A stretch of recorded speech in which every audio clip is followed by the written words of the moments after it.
waa'ee kee irraa jalqabna. Gaaffiin kun ni jalqaba Jawar eessatti dhalatee ijoollummaan isaa maal fakkaata ture kan jedhu. Ergan dhaqee waan inni hubadhee jira. Duraan dhumuu gatti waan inni dhadheefaa jechuun naannoo tilaadhe sanitti hin beekan ture amma hoggaan hubadhee ati hoggaa da'uuf deemu gara warra isiitti deemte naannoo diimaa jedhamu naannoo magaalaa jinnii jedhamutti hin dhaladhe. Kana dhaloonni kiyyaa achitti hin dhaladhe anaa guyyaa 15 gara gadii gara gololchaatti na buusanii achirratti hin guddadhe so dhaloonni kiyya naannoo arsii bahaa gara daangarratti fi harargee lixaa daangarratti kan inni guddadhe garuu magaalaan lafti itti of baradhe lafti inni itti baradhes beekus magaalaan itti guddadhes Dummuugaa yeroo hunda Dummuugaan himadha haa taatu haatti yemmuu hoggaan galuu jinniitti akkan dhaladhetti manaatti yaafata dunni jechuudha. Maqaadhuma magaalaa Jinnii jedhamu jira jechuudha? Magaalaa hojjaa duree jedhamti magaalaa Dafinooti haa taatu garuu maqaan isii Kadur jedhan osoo gabayaan achi hin dhaabatiin Jinnii jedhamti. Egaa anis akkuma kana baay'ee si galateeffadha OB keenya irratti argamte kabaja nuuf kennitee dhufuu keetiif guddaan si galateeffadha akkuma kanas baay'een sitti boona saba keenyaaf geeddarumsa baay'ee agarsiistee kan biyya lafaa guutummaa dhugaasii ba'udha so baay'een sitti gammada ammayyuu jabaadhu achumaan immoo rabbiin isin kadhadha gaaffiin si qabu bara ijoollummaa kee keessatti gaafa elementarii mee jenna iskoola keessa gaafa turte waan gochaa turte jira waan addaa maalti gochaa turte ijoollummaa keetti mana barumsaa keessatti akkam ture akkuma kana akka namni si dhaggeeffatee waan tokko jijjiiruu dandeesse kun ijoollummaa irraan sitti dhufeetu waan barumsaa keessa jirtu. Tingan ijoollummaa marraa rakkumarran ture. Gaafan mana barnootaa tures ijoollee gurmeessuu uummata kakaasuu naannoon keenya naannoo lola sana waan tureef keessattuu yeroo elementarii turre ijoollee gurmeessuudhaan buna mootummaa tokko ture buna mootummaa san guurree kuntaala 10 kan guurru taate 9 mootummaa galchinee 10 ofii fudhannee mana barnootaa sanitti kitaaba ittiin bituu wantoota mana barnootaatti barbaachisan guutuu irratti ittiin deemaa turre. Itti hoggaan mana barnootaa eegalu kutaa 6 qabna turre.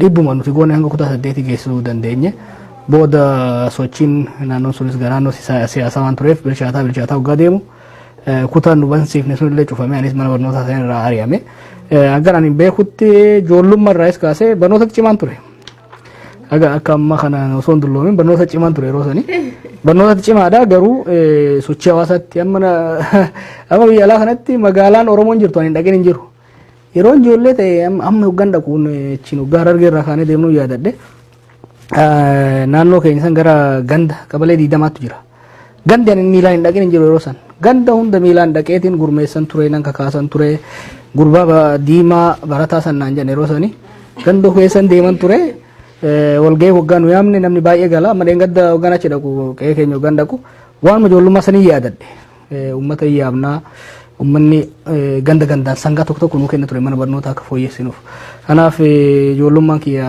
haala saniin ture ergan guddadhe sanumaan xiqqoo gallisee addunyaa irratti ittiin deeme malee waan addunyaa irratti hojjedhe kana irra caalaa ijoollummaatti qeema keenyatti ni gale. Ganda keessan akkuma kanaan dura argitetti moo geeddaramee? Geeddaramsi jira karaan ni jira. Gaafa nan ijoollee mana barnootaa 3 qofa ture aanaa san guutuu jechuun naannoo Dummuugaa sanirra amma manneen barnootaa baay'ee jira. Gaafa nan guddadhu laga hedduu jira amma layin hin jiru layin gogee jira. Namni baay'atee jira. Gaafa ani achi deemu airportiin keenya jaldaa baharreef gaangeet ture. Amma konkolaataan ni seena.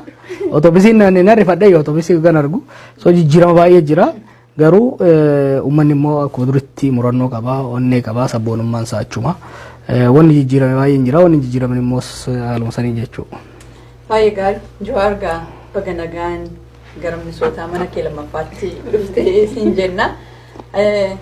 Amma garuma magaalaa jalqabatti dhalatte waa'ee magaalaa kee nutti himte malee maatii keessa Jawar mucaa meeqaffaati obbo laafaa qaba amma namni alatti Jawar gaafa jedhamu dhageenya miti Jawar nama abbaa qabu haadha qabu obbo laafaa qabudha mee ati mucaa meeqaffaadha nutti?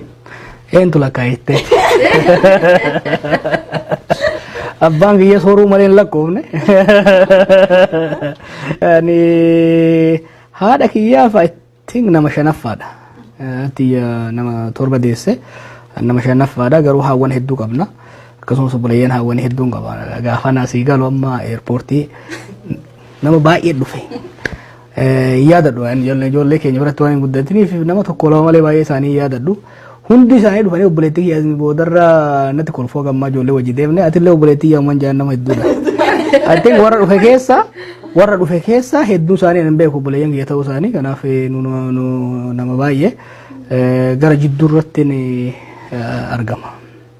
Baay'ee gaarii mee amma daawwattoonni keenya Jawaar kuni ijoollummaa irraa kaasee amma isa bakka amma ga'e kana waan keessa darbee qabamtee akka isa argan barbaanna. Mana barumsaa keessa yeroo ture ijoollee yeroo sanas nan ijaaraa ture. Waan adda addaa keessa qoda fudhataa turte. Yeroo gara biyya deemte sanatti illee waanan argaan ture ilaalaan ture oduu OMN irratti darbu walaloo fa'aa akka ati barreessaa turte yeroo sana walaloo tokko akka saampileetti isa dhiyeessan tokko ijoollee durbaa hin heerumsiisinaa akka mana barumsaa fa'aa deeman waan jedhu tokko barreessee nuu kenneedha. Yeroo dhuma sana mirga dubartootaa falmaa turte jechuudha. Amma immoo obbolaa baay'ees waan qabduuf innis impaaktii qabaachuu danda'a. Mee mana barumsaarraa immoo na aari'anii jette yeroo amma nutti himte. Maaliif bara sana aari'amte mee? Irraa haasoftuun barbaada. Tinka dubartoota irraa waggaa kaane ijoollummaa irraa kaasee haati teenyas akka walleen keenyas waan mataa keessa nu kaa'an ture. Dubartii hin mil'atinaadha jechuun fakkeenyaaf dubartii ergachuun hamtuu dubbachuun obboleettii teessaa taatu ollaa isaa taatu wanni kun mataa keenya keessa ture. Tokko sani lammaffaa mana barnootaa hoggaan seenu yaadda gara ijoollee 70 turre daree tokko keessa. Waggaan dhumuu deemu walakkaan hir'ataniiru dubartoonni walumaa qixa turre waggaa eegallu. Waggaa kora kutaa 6-7 geenyu gara ijoollee 6-7tti gad deebi'an beektaa. Keenya garuu akkuma hir'inni drop outiin dhiirris drop out nama godha baadiyyaa waan ta'eef garuu kan dubartoota baay'ee guddaa ture. Ijoollee baay'ee nurra ciccimoo ta'an baay'ee bilchina qaban cinaan heerumuudhaan cinaan butiidhaan cinaan sababa adda addaatiin bu'aa turan sun baay'ee na addeessa ture ijoollummaa irraa yeroo sanarraa. Kanarraa kan dubartoota kan ka'e chumarraa eegaleetiin wanni mana keessaas hin jirti. Mana keessatti baay'ee wal lolan ijoolleen mana keessatti baay'ee cunqurfameen guddadhan cunqursaa dubartootatti jira. Sirna abbaa irree. Saantuu abbaa irreedha. Ijoolleen dubartoota narra gurguddoo namni nan tumin hin jiru. Hundi isaanii amma hoggaan argu dhiigana tan feeta. Anillee afaaniin hin callisu contradiction ture mana keessatti nan cunqurfama alatti immoo cunqursaa isaaniitti fanfalma. Ka dubartoota kana ture gaaffii lammataa maal ture? Gaaffii lammaffaa mana barumsaa irraa nan aari'amee. Waan hin aari'ameef moo? Ana biyyatti hin gala mangistiin wal lolchiifta.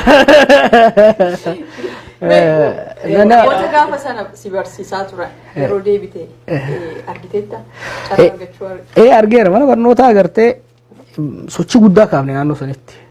Naannoon sun sochii naannoo abaa'u ture naannoo nadiin fa'aan galaasaan fa'aan namni baay'een itti ture qabsaawwan gurguddaan keessaa ba'an waan turaniif nu hundi ilmaan abaa'u akka taane beeku abbootiin keenya abaa'u turan. Kanaaf gadoon hin jirti jechuun nuuf ofitti jidduu.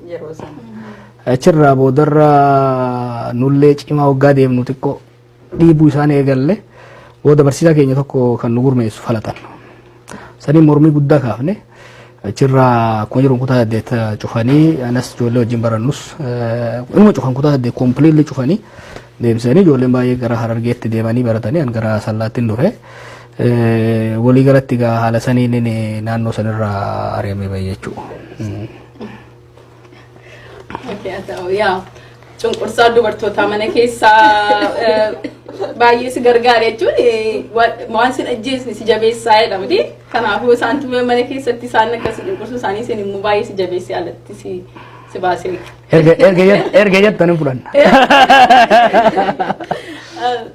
Sana booddee akkamittiin gara biyya alaa dhuftee kaayyoon kee gaafa sana maal ture yeroo biyyaa baatee? Nagadatu dhagaa.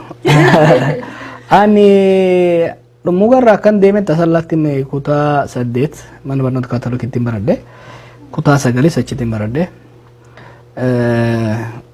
Siyaasa dhodhoofataa ture. Booda mul'annaan achillee ba'uun dirqama taate gara Adaamaa dhaqee kutaa 10 baradhe qabxii gaariin qaban ture. San booda wal dorgommiin tokko dhufe wal dorgommii scholarshipiti. Barsiisan tokko ammallee dhaqee argeetin ture. Abarraa jedhaniini. Directora inni wal dorgommiin sun dhufnaan guuttummaa naan jedhan biyya alaan deemu jedhan yeroo san sabboonummaan beektaa kattuun hojjette ibidda sirraa qabanarraa qabata. Asumatti hin du'a malee hin bo'uun jedhan ture. Garuu giddumaan harkuma isaatiin guutee ergee ji'a tokkuma lama booda deebiin dhufee nama barnoota 300 wal dorgomsanii san keessa ijoollee 25 fuudhanii 25 kana Finfinneetti yaamanii interview godhanii interview hoggaan yaaman ammallee ni deebi'u harkuma isaatiin mallaqa sanatti kennee naqabee makiinar na yaabbachiisee na erge haala saniin scholarship argadheen gara Singapore deeme Singaporetti rabshaa ittuman fufe afaan Oromootiin baradhe achittis afaan Oromootiin baradhe barnoota biraatti dabalatee waggaa lama Singaporetti. Afaan Oromootiin barumsiin kennama ture jechuudha jechuudha. In kennamu sistemni nuti keessa turre suni akka preparatoriiti. High school fi university jidduudha. Afaan tokko master godhuu qabda. Afaan tokkoon dandeettii olaanaa argamsiisuu danda'uudha qabda. Nu amma afaan Ingiliffaa afaan lammataa keenya waan ta'eef cimsuu hin dandeenyu ture. Kanaaf afaan dhalootaas cimsuu qabna jechuudha. Kanaaf ijoolleen biyya keenyarraa dhayitu na dura dhayite hundinuu afaan Amaaraa baratan turan. Ana moggaan dhaquu konsenjee gaafsan sabboonumaan xiitti. Nan didee jechuudha. Jennaan barsiisichi afaan Oromoo kun biyya keessanitti hin barsiifama jennaan anu kanaan baradhee dhufeen jeen. Akka yuunivarsiitti kennaman jedhanii waggaa safa yuunivarsiitiin Finfinnee fi Jimma fakkaatu waa eegalanii jiran. Kun 2003 akka Awurooppaatti 95 jechuu akka Itoophiyaatti. Jennaan egaa akkas taate rakkoon jiru kitaaba si arganii jedhee yuunivarsiitti xalayaa naa barreessee xalayaa waggaa barreessuu warri yuunivarsiitii nu afaan akkanaan dhageenye jedhanii afaan akkanaa tribal language barreeffamuun eegalle waan akkasii deebisanii fi morkan seene nan dhiisa malee barnoota kana nan gala malee qeettiin gala malee hin baradhu afaan biraatiin jedheeni achi kitaaba dhuunfaa kitaaba warra Saffaa Dibaabaa fa'aa ka namoo daandii fa'aa barreessan hunda fichisiifadhee wal literature akkasitiin achi baradhe jechuu koors barnoota biraatiin dabalatatti achitti kan hin baradhe afaan Oromooti. Barnoota osoo hin ta'in morkaaf jechuudha. Gara USA tartiibni as dhuftee jechuudha. Biyya kana barachaa turte. Gaafa mana barumsaa dhaqaa turte mana barumsaa sanatti maal gochaa turte akka Jawaaritti akka Oromoo tokkootti. Achi keessa immoo gaafa turte immoo akkamitti warra biyyaa wajjin wal quunnamaa turte. Anaaf Singapore dildila Oromiyaa fi Ameerikaa jidduu turte. Singapore taa'ee Oromiyaa gamasitti nan laala Ameerikaa gamasitti nan laala. Yeroon sun yoo yaadattan 2003 yeroo qabsoon Oromoo rakkoo guddaa keessa turteedha. Amma tokko wachaatiin dhufe. Yeroon biyya kana dhufu Oromoon Ameerikaa hin jirti malee nama tokkollee personaaliin beekuun ture nama tokko. Kanaaf Stanford hoggaan dhufe University hoggaan dhufe email yeroo san email distribution jira emailiin namni Oromoo California jedhan jedhee barreessinaan Bomootini fi darajee daadhii tokko na qunnamanii isaan wajjin wal barannee ji'a lama keessatti waa'ee waldaa dargaggoota Oromoo walitti hidhuu irratti hojii eegallee meelli sun Ameerikaas Minnesotaas na fide Torontoos bakka adda addaa deemnee asitti waa'ee aktivitii daasporaa achirraa hin eegale ijoollee biyyaa wajjin walii qunnamna turre maaliif dursallee keessattuu Harargee Arsii Shawaa Bahaa Jaaru irratti baay'ee hirmaachaan ture yeroo Adaamaa turetti. Kanaaf neetworkii cimaan qaban ture. Akka har'aa kanatti gaa feesbuukiin cimaan turre haa taatu xalayaadhaan walii barreessuudhaan Singapore yeroo ture nan yaadadha. Torbaanitti birrii 50 nuuf kennan turan $50 hookeemmanii. Doolaarri 40 bilbiluu dhumti. So neetworkii baay'een itti fufe. Konnekshinii yeroo san qabu baay'een itti fufe. Egan as dhufeef gaa internetiin babal'achaa gaa eegalummoo daran bal'achaa turre. Stanforditti yeroo kiyya parsantii 30 barnoota irratti 70 waan maqabsoota irratti barreessa irra caalaa jechuudha. Amma gaa atu kaastee waa'ee waldaa dargaggoo Oromoo idil addunyaa kagaartiin yaadadha bara 2005 keessatti fakkaata yeroo jalqaba gara Minisootaatti dhuftee achi booddee immoo qabsoo nagaan gaggeessu isas yeroo jalqabaaf yeroo barumsa illee asitti kennaa turte. Amma dubatti deebitee yeroo yaaddu keessattuu waldaa dargaggoo idil addunyaan suni ijoollee baay'ee yeroo jalqabaati biyyoota adda addaa keessatti Minisootaatti akka dhufanii wal argan carraa bane. Sana dura waldaa dargaggoo Minisootaatti ture kan hundi keenya keessa turre. Inni sun garuu bal'isee ijoolleen Oromoo addunyaarraa dhuftee konferansii guddaatu ta'e na yaadadha. Qabsoo sana booddee keessa dabartee sanaaf waldaan sun maal dhiisee darbee jettame bu'aan inni buuse kan biraa immoo akkamitti yaada qabsoo karaa nagaan gaggeessu akkamitti gara sanatti deemte sababni isaa qabsoon Oromoo qawweedhumaan kan jedhu ture kan hundi keenya keessatti guddanne jechuudha. Yeroo jalqabaaf egaa sirraan dhagee na yaadadha kilaasiyyuu kennaa turte kilaasii sanayyuu matokkaatti hindi godheera. Mee isa nu yaadachiisi.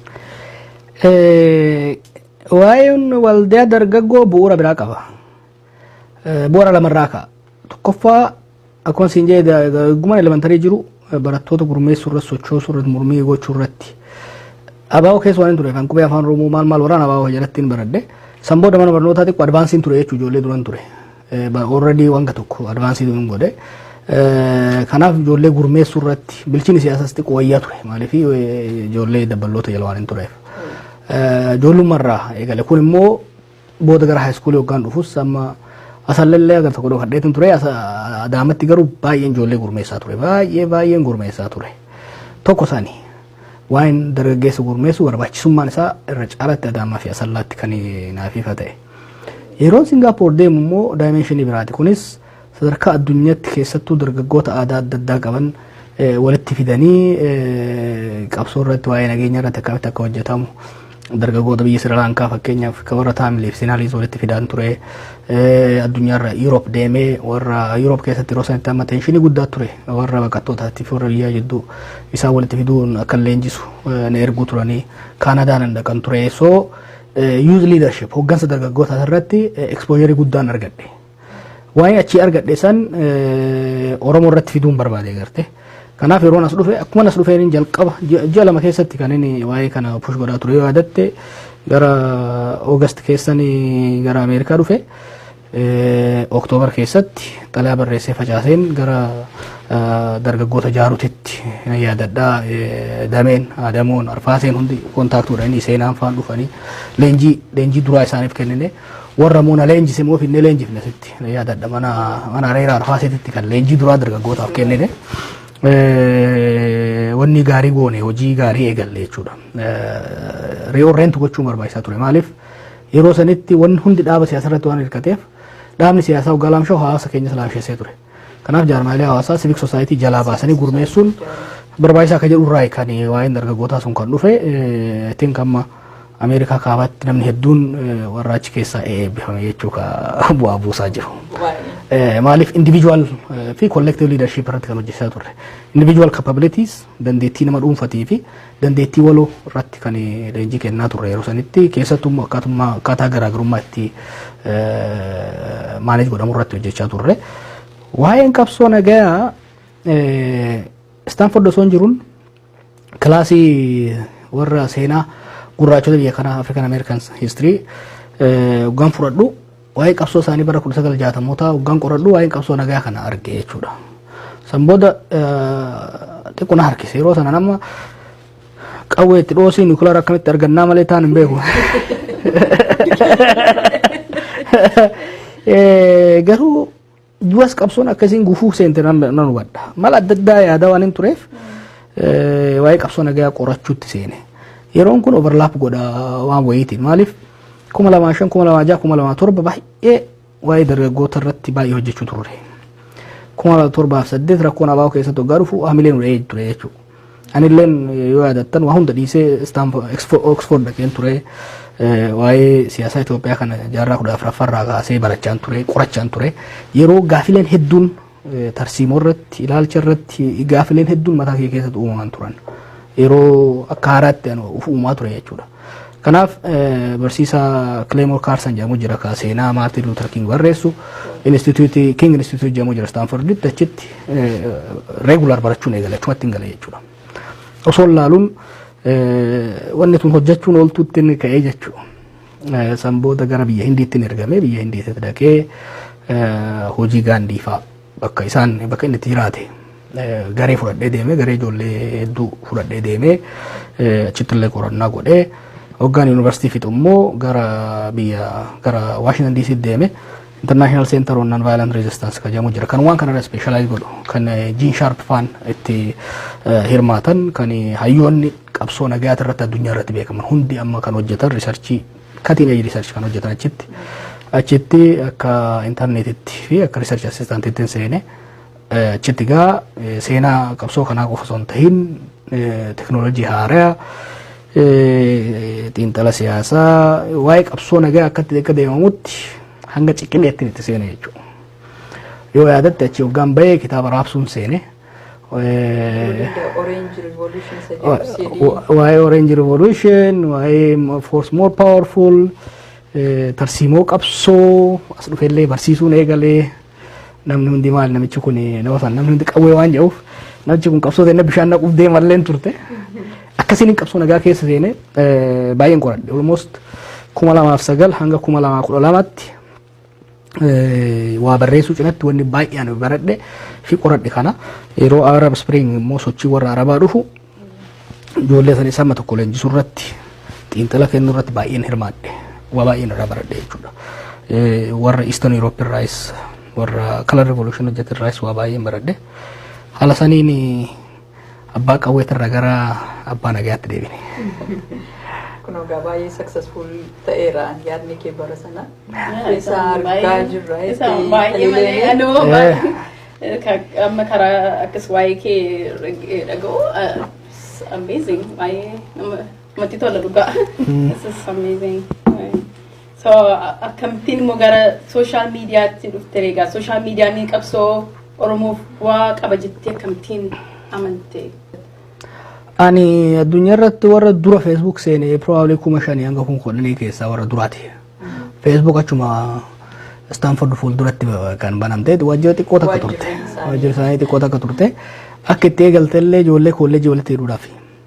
Eeguma eegalallee kolleejiilee yuunivarsiitiilee gurguddaa Ivy League ta'an kanneen akka Harvard, Yale, Princeton, Stanford kana walitti hidhuudhaan ijoollee achi keessa jirtu. So freshman classiin keenya Facebook 2014 eegalee 2004 eegalee 2005 Stanford dhaqee so warri dura itti seene warra garee keenyati jechuudha. Yeroo sangaa waan baay'ee feemeti waluma barachuudhaaf dargaggeessaaf dargaggeettii wal barbaaduudhaaf kanaaf hojjeta hojiirra oola ture. Facebookiin MySpace bakka bu'eeti kan dhufe yaadattan MySpace ture san MySpace ture SMS maal meseejii tokko ture kanarraa gara Facebookitti dhufne dhaloonni keenya gaafa social media wajjin kan dhufe. Garuu qabsoo nagaa waggaa qorattuuf waggaa barattuuf leenjiftu communication strategies key communication strategy yeroo bal'aa fudhadhee kan irratti baradhe qabsoon tokko yoon himamin naareet yoon godhamin kophaa isaatiin bu'aan buusu. Kanaaf communication strategy baay'ee barachaa waan tureef yeroo sanitti traditional media irratti televizyinii irratti maal irratti media akkamitti manipulate goota ka jedhu barachaa turre. Social media immoo bahaa waan tureef gaafii ture hayyootuma waan kana baratan keessatti internetiin kunoo akkamitti dhiibbaa fida kan jedhu disruptive ture internetiin beeyte qabsoo keenya irratti internetiin miidhaa guddaas fide booda nu fayyade malee dura abaawoo hamma tokko kan diige internetidha jechuun dandeenya beeyta yoo yaadattani email networkiin suni paaltookiin kuni dismantle nu godhet facebookiin immoo deebisee nu jaare kanaaf yeroo sanitti hayyoonni addunyaa dhimma qabsoo irratti dalagan dhimma miidiyaa irratti communication irratti hojjetan society hawaasa kana garamitti transform godha ka jedhu baay'ee gaafii guddaa ture. Ani immoo akka Oromoo tokkotti akka qorataa dargaggeessa tokkoottis maali ka jedhu baay'ee qorachaan ture jechuudha. Kanaaf oduma Facebook yoo ngayin website le ijoolleen teenya akka qixxeessoo faan hojjetan irratti mana bunaa maal irratti baay'ee barreessina turre. Paaltookii gaafan dura eegalu nama 15 faatu keessa ta'a ture. Paaltookii irratti illee nugusan ture amma tokko. guddaa hojjeteera. Baay'ee hojjete. Walitti fidus diiguurrattis. Irra caalaa diiguurratti hojjete. Dura walitti nu fide. Dura nama addaan faca'e waan baay'ee haasa'aa turre booda addaan nu facaase.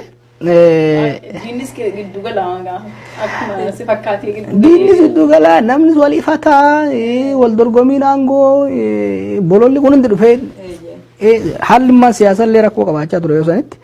Sanirraa paaltookii dhiyeessineet weebsaayitii banannee mana bunaa kaja'u qixxee sofaan bananii achirratti atakaaroo osoo goonu feesbuukiin dhufnaan gara feesbuukitti baqannee jechuudha. Osoo kana cinaatti gaama engagement social media osoo jiru ani immoo barachaan ture akkamitti fayyadamna kaja'u irratti baay'een qorachaa ture. San booda gaa keessattuu 2012 booda harkuma maradneetti seenne bifa saniin gara bu'aa buusuutti deemne social media I think addunyaa irratti hawaasni social media bu'aa guddaadhaaf itti fayyadama keessa tokko hawaasa Oromoo yoo jennee waan hedduu ol kaafne itti fakkaatu. Siyaasa tokko iyyuu jijjiiruudhaaf humna qaba. Guddaa qaba. Guddaa qaba. Baay'ee dhugaadha. Social meediyaan qabsoo keenyaaf hojii guddaa hojjeta. Keessattuu as teesseetu sagalee taataniif isa biyyaa qabsoon Oromoo waggaa 5 dura miti kan jalqabe miti. Bubbuleera baay'ee qabsoon fincila ijoolleenis goggodhaa turte akkuma ati beektu bubbulee jira. Garuu waan social meediyaan fi miidiyaan kan biraa waan hin jirreef erga darbe booddee dhaga'ama ture. Inni tokko asitti fincila inni kaan hin dhaga'u. Wal qunnamtiitu hin turre social meediyaan garuu akkuma ati jette sagalee ta'ee fi hunda walitti fidee bu'aa guddaa buusee jechuudha. Gara keetti hin deebi'a. Jawar akka nama dhiyeenyaanis si beeku akka Oromoonis si beekutti carraa argattee tokkotti fayyadamuu beekta. Rakkoo hawaasa keenya keessa rakkoo qabsoo keenyas yoo xiinxallee riskii sodaatama. Kun yoo akkas ta'e osoo akkas ta'e jedhamutu wanti baay'ee deemeeyyuu amma diggaatti ga'e jechuudha. Yeroo ati you use that moment. Taayimii gaafa argattu riskii fudhattee carraa sanatti fayyadamta. Yerootti bu'aa argamu jira. Yerootti balaattis deemamu nima jira. Sun tokkoffaa akkamitti dandeettiin sun isarraa dhufe lammata immoo bu'aan sana gochuun maal akka ta'e uummanni isaa akka sirraa baratu barbaanna. Faranjii waan jettu jira. Don't let any crisis go to waste. Crisisiin rakkoon gaaga'amni hundi akkuma miidhaa qabu yoo itti beekte immoo faayidaa qaba. Dogongorri yeroo baay'ee hojjetamu fakkeenya burcuqqoon kun asirraa bu'ee cabee jira miti. Cabuu isaa sun rifattee calliftee ilaaltamoo caccabaa isaantirraa waa fuutee shunkurtii ittiin ciratta. Cabeera kasaaraadha. Kasaaraa san deebiftee homaa gochuu hin dandeessu. Garuu caccabaa sanirraa waa tolchuu dandeessa. Faayidaa tokko sii gochuu danda'a jechuudha. So crisis is another meaning of the opportunity. Tokko kana lammaffaan gaa kun osoo faranjii fi afaan faranjiin baratiin dura waan ture nama keenya keessa. Amma naannoo keenyatti akaakayyuu kiyyaafaan natti hima. Warri abaabaa kun dhufeeti nama barate fidaa jedhaniin jedhan. Nama barate fidaa. Bulchaa biyyaa bulchuu jennaan hin barbaannu nama barate jedhan. Gabareen waa ta'u jedhan bulchaan. Lakkii nama hin barbaannu nama barate hin ta'u. Maali jennaan namni barate sodaattuudha jedhan. Maaliif jennaan loojikii qaba baalaansii godhee ilaala. Fakkeenyaaf laga darba jedhamu jira nu bira beektaa. Laga darba kana gama waan calaqqisu wayii keessatti nama barate tokkoo fi gabaree tokkoo fiddee deemaa fudhaa yoo jetteeni namni barate kun taa'e dhugumaan sun warqii dhammoo warqii miti jedhee bishaan kun hammam dhiphaadha na nyaatamoo na nyaatama. Osoo jedhee inni yaadu gabareen ati yoo itti agarsiifte in seena 50 ka isaa kan namicha baratee kuni possibility meeqa osoo laalu probability inni achi dhaquudha gaba jalaa gadi xiqqaata. Agarte ani namicha baratiin kuni warqii jetteen itti seena yookiin nyaata 50 qaba jechuudha. Ijoollummaan waan san dhaga'e. Kanaaf hoggaan rakkoon tokko uumame teessee rakkoo sanii alanshaa oolurra itti seenuu danda'uu qabda. Yookiin ta'a yookiin ta'u. Carraatti fayyadamu. Carraan sun yoo dhufe carraan tokkoffaa carraan ofiin hin dhufu. Wanni dhufu taatoodha. Feenomenaatu dhufa. Situationiitu uumama. amma jidduu kana waa gartee warri keenya kan ollaa ka'ee jirami namni keenya rifata ani jawaaseen eessan qaawwu jirtee fayyadamuu barbaada jechuudha siigalee maaliif waggaa gaagaamni tokko dhufe gaagama san keessa homaa carraan inuma jira jechuudha bakka kan yoo bu'ee fudhatte fakkeenyaaf bakka kan yoo bu'ee gara tokkoon nama ajjeesuu danda'a tokko bade gara kaaniin waa ibsaa waa arguu dandeessa jechuudha kanaaf yeroo bakka kan dhufe illee dheessitee dhokachuu osoo hin ta'in ifaa inni umusaniin waan lafa buute lafaa barbaadachuu danda'uudha qaba kanaaf filosoofiin ittiin deemu kabiraa uumamaanis barnootaatis waa'ee siyaasa kana heddumarraa gaexaana irraan buufanne malee kanaaf wanni isaan qaba hamma tokko hubannaa isaa waan hin qabuuf wanni tokko waggaa dhufu yeroo hunda taa'eetiin mana kiyya biiroo kiyya keessa qabu waayit boordiin qabu waggaa wanni tokko dhufe maaliif ta'e wanni kun maaltu uume sababa meeqa sababni hawaasummaa diinagdee siyaasaa waan kana dhalche maalinni akkasumas immoo bu'aa siyaasaa diinagdee maal uumuu danda'a yoo maal ta'e maal uumama kan jedhu kan hin barnoota illee waan guddifadhe waan hin qabuufin itti utaalee itti seena kabiraa immoo uumamumaan ani gootummaa sodaas hin qabu waan ol malee natti fakkaata gootummaa illee hin qabu nama sodaa illee hin qabu jas waan waddam ta'e tokko hin qabu onnee kiyya keessa kanaaf waggaa waan tokko uumame dhaqee waan san fuudhu akkuma qonnaan bulaa san waan san fuudhu isaa malee ka bishaan na liqimsu san baay'een laalu. Baay'ee bareeda. Ammas kanama sooshaal miidiyaattis deebisaa yaadatta yoo ta'e aljaziiraa irratti intarviyu gootee turte waa'ee Oromoo First irratti innis biyya raasee ture akka beennu achirratti Oromoo sana jechuun kee jijjiiramaa fideera jettee yaadda yoo jijjiirama fide maal sitti fakkaata? Agartee yeroon suni turning point ture siyaasa biyyattii fidees waan ani sababu waan ta'e malee dubbii bilchaataa dhufe ture yeroo qabsoon Oromoo itti dhukkaa'e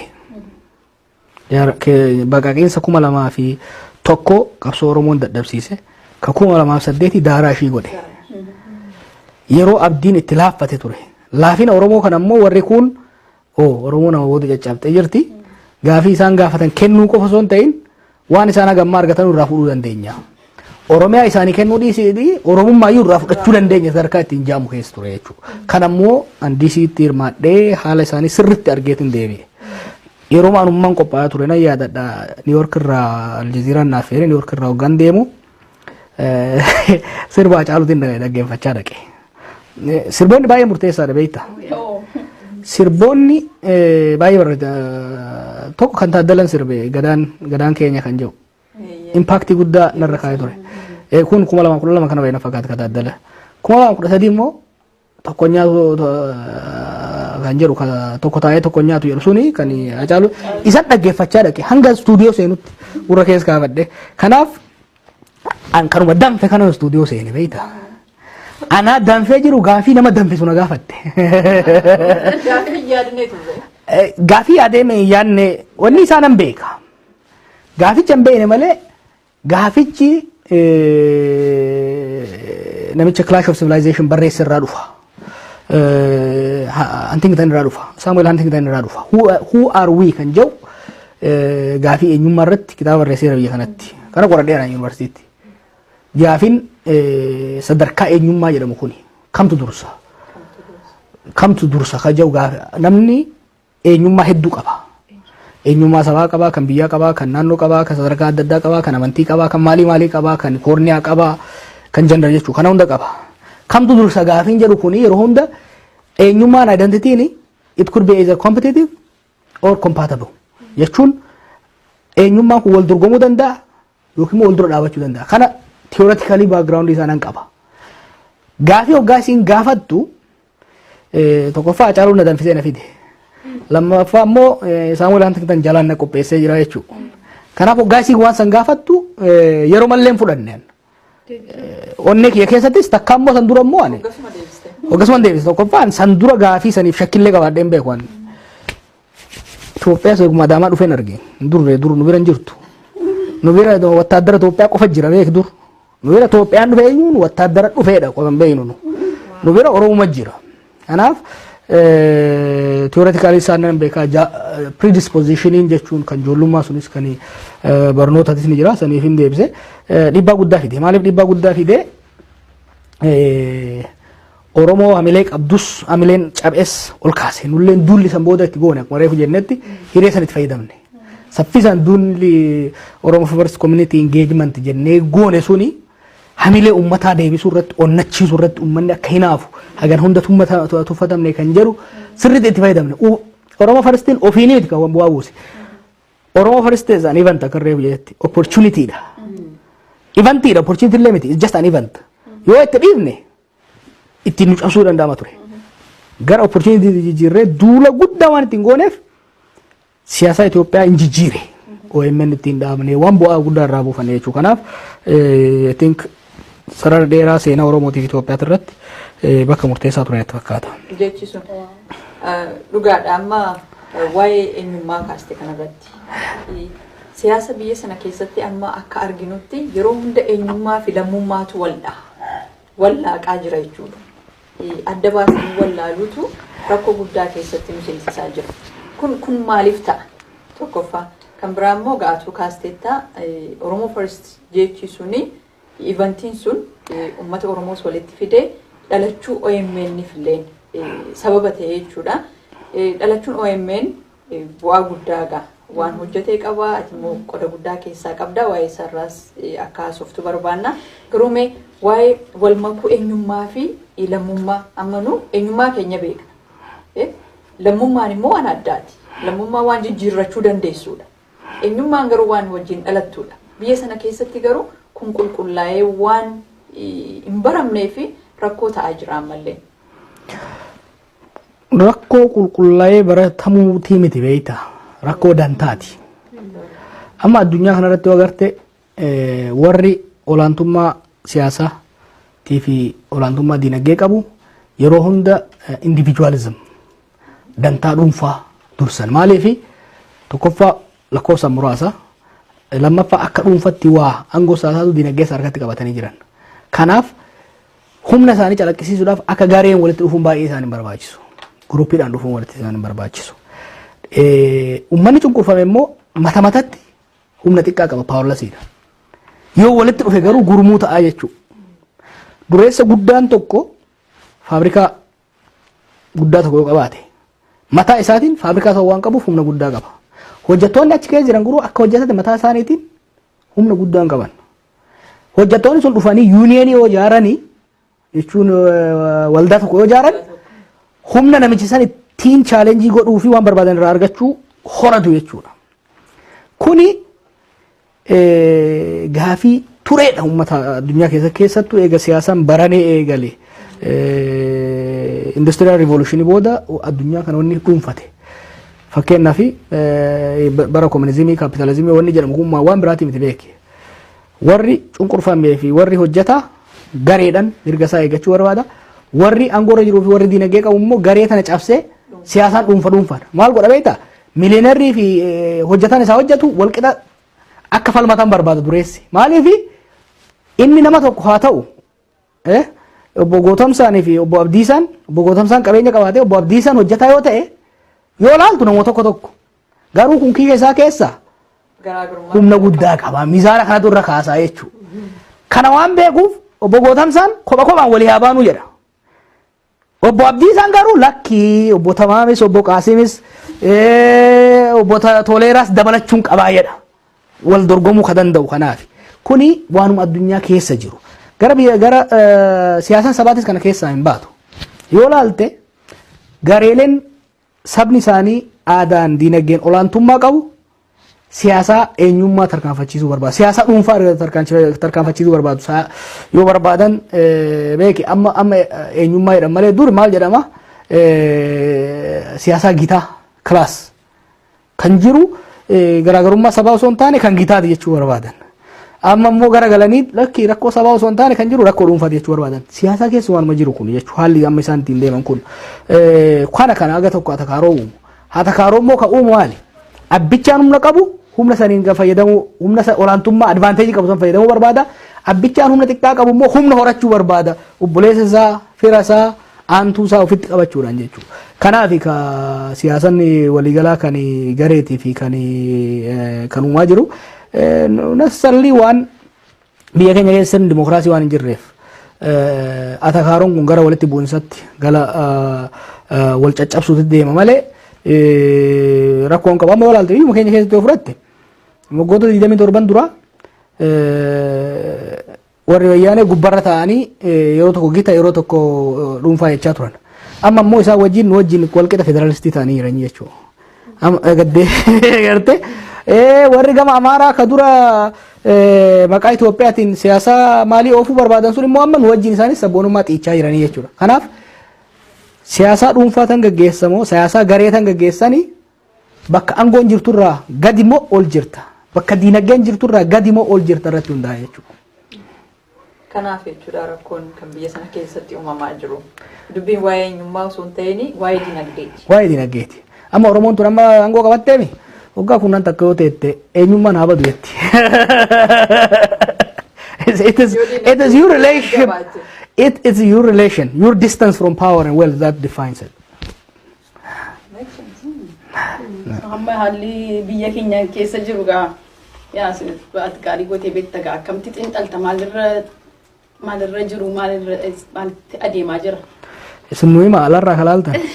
Nu amma beekta warri biyya keessa jiru akka qurxummiidhi beekta. Qurxummiin waan bishaan keessa jiru kan hedduu laalti hin beekti. Simmoo warri daasporaa akka allaattiiti. Alaa gallaaltanii jechuudha. Yaa waan baay'ee hundumtu kan ofiisaatii makara karaan sun sana jedhamu kana miidiyaa irratti immoo isa kamtu sirriidha isa kamtu sobaa waliisaa namni namni confusion keessa jiraata waan baay'ee rakkisaadha. Confusion. Ni argitanitti san caalaa beeka jennee. Dhuguma garuu kan talileettiin dabala waggaa dheeraa booddee gaa amma gara biyya deebiteetta. Mee gara qabsoo asitti biyyaan baateessee godhaa turte booddee haalli jijjiiramee yeroo gara biyyaatti deebitu haala si mudate akkamitti argatte? Anaaf beektaa agas maran fagaanne qaamaan as jiraadha malee qalbiin tiyya halkanii guyyaa achumaan hin turee fi wanni haaraa baay'ee natti uumame hin jiru. Garuu akkuma dhaqeetti hojiitti hin seene hojii baay'ee yeroon as ture caalaadha biizii kan hin ture. Wanni wayyaa asitti biiroo matanan ta'a soon bula akkuma beektanitti achi baadiyyaa keessa deemuun baay'ee socho'uun barbaachisaa ture uummata bal'aa arganii waliin haasa'uun barbaachisaa ture. Asitti amma yaada uummataa argachuudhaaf addunyaa yeroo san kan hin deemu doolaar walitti qabuu qofaaf hin turre yaada uummataa dhaggeeffachuudhaaf maaliif uummata kanaaf tarsiimoo baasuu barbaadde haala baasuu barbaaddu taate dirqama uummata dhaggeeffachuu qabda maaliif akka warra nabiyyootatti malaayikaan dhufanii namatti himan malaayikaan jaarsumaa fi manguddoo biyyaa kana jechuudha. Daasporaa irra gandarra deemee waggaa qophii oomishan qophaa'u yeroo hunda qophii lama qopheessa. Qophii galgala qophiin borumtaa yoo ta'e san dura walitti qabee koree waan akkasii jaarsoon dubbisaa sammuu sun amma waan baay'ee inni godha ture fiidbaakii gaarii kenna ture amma immoo bal'aadhaan uummata keessa deemuun danda'amee jira. Haala gaarii ture. Umrii kee guutuu mootummaan falmaa turtee immoo amma waggaa dhayituu hariiroon ati mootummaa wajjin qabdu maalillee konfiyuunii uuma. Walitti sesseeyitaa garuu immoo gadoof godaannis ni jira jechuudha. Hariiroon mootummaa wajjin qabnus akkasuma jijjirti. Waliigalatti haala wal keessa mammakaa ture amma danda'ametti hedduun carraaqe hedduun tattaafadhe keessattuu jootu duraarratti yeroo hunda keessan irratti yeroo sirni abbaa irree daakame sirni wayyaan dhufee haalli hin tasgabbaa'initti yeroo humni yeroo kunis akkuma danfetti ture irratti san xiqqoo tasgabbeessanii ijoollee taayitarra jiran kana aga taayitaa isaan cimsatanii uummata jalaa tasgabbeessuu irratti baay'een carraaqaa ture. Haalli ammaa kan taliileen gaafatte haalli amma Itoophiyaa keessa jiru haala si'aayina qabuudha. Haala namuu real politics has started. Waggoota duraa baranoo jedhama beektaa naannoo kiyyaa sanitti namni dura yoo ol fuudhu waggaa duraa san baranoo jedhama. Waliin lolu jaarsaa jaartillee waliin fikirii hundi isaa. Baranoo wal lollaani baranoo waliin loltu. Rakkoon yoo jiraatu rakkoollee namatti mul'attu. Hiyyummallee namatti mul'atu. Maaliif geegoo kan dhufeen jira ka kaaloo dhaanii fi dhufe ka gumaataan dhufe waan jiruuf namni ol fuudhu waggaa duraa ji'a jahan duraa san bultiin akka malee oo'itu rakkoolee namatti hin dhagahamtu jechuudha. Kanaaf uummanni biyya keenyaatis roorroo waggaa 27 jalaa bahee waggoota duraa san rakkoolee jiran hunda guutumatti irraanfatee mirqaanaan gammachuudhaan madamarii keessa ture akka gaariitti. Amma baranoon sun amma xiqqoo dabartee jirti jechuudha. Amma dhugaan amma asii fuudhee galtee jirti jechuudha. Garaagarummaan badee awwaalame sun illee amma as bahuu eegalee jira. Tokko kana lammaffaa uummanni bilisummaa waan gonfatee jiruuf bilisummaan akkamitti akka jiraachuu qabu barachaa jira. Daangaan bilisummaa tun hagam dhiibamti. Dur abbaa irreetis sii murteessa. Akkaataa isin wal cinaatti teettanillee distaansii kan isinii murteessu abbaa irree ture jechuudha. Amma abbaan irree waan hin jirreefi daangaan abbaan irree naa ka'eetu sirri moo mee achi dhiibullee hin jirti walitti bu'iinsa agartuullee kanarraa dhufaa jechuudha. Stretch godha. There is no horizontal organization authoritarian system keessatti. Amma uummanni illee bilisummaan buluu, bilisummaan waliin buluu fi bilisummaan mootummaa wajjin buluu. Horizontaalii dalgatti akka uummataatti bilisummaan waliin buluu barachaa jira. Irraa gadeetti immoo mootummaa wajjin akkamitti bullarratti barataa jira uummanni. Mootummaan waggaa dheeraaf sirna abbaa irree keessa ture eeguma uumamtee ofiisanitti. Uummanni yoo daabboo naa kennaa jedheen yoo qabaate irraa kutee darbaa fi waan qabaanne dhagaa itti gad darbaa jechuudha mootummaan. Kanaan jiraata. Amma hin jiru sun. Kanaaf uummata bilisoome ka ofii wal qoccolu ka gubbatti ammuma naa kennu jedhu kana bulchuu barachaa jira jechuudha.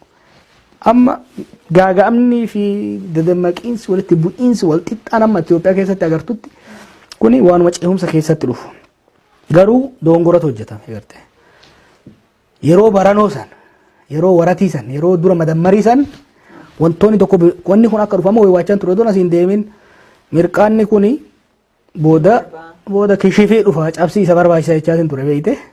Itti qophaa'uu dhabame amma cabsii barbaada silaa biyyi sun amma waan kishife isa godhu barbaachisa. Karaan tolchineef mirqaanni sun guutee dhangala'aa jira amma beeyte. Kanaaf wanni amma roodmaaf jennee haasofnu kun qophaa'uu dhabuun waan sadii wal nyaataa jira. Siyaasaan gubbatti jirti. Siyaasa irratti qophaa'uu dhabuunii fi waliigalteen argamuu dhabuun security irratti nageenya irratti rakkoo uumaa jira. Rakkoon tasgabbii immoo diinagdee irratti rakkoo uumaa jira. Diinagdeen haga tokko jarri kun saamatee deemee haga kaan kun ukkaamsatee jira. Rakkoon diinagdee jira kun sadeen amma rakkoo uumaa jira. Kanaaf waratiin sunii fi ho'i sun